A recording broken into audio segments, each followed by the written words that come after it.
Hi friends, மாலை வணக்கங்க. இன்றைக்கி காலையிலேருந்து சாயங்காலம் வரைக்கும் என்னோடய ஒர்க்கு.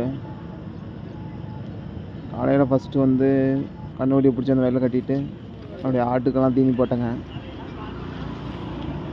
தீனி போட்டு மறுபடியும் வேறு வேலை செஞ்சுட்டு ஈவினிங் அப்புறம் மறுபடியும் கன்றுக்குட்டி ஓட்டி அந்த வீட்டில் கட்டி தீனி போட்டேங்க. அந்த கன்றுக்குட்டிக்கெல்லாம் பூச்சி மருந்து ஊற்றணும். என்ன பூச்சி மருந்து ஊற்றலான்னு கொஞ்சம் கமெண்ட் பண்ணுங்க பார்க்கலாம். வளர்ச்சி அடையிறதுக்கு என்ன பண்ணணுன்னு சொல்லுங்கள். தீவனம் என்ன தீவனம் கொடுக்கலான்னு.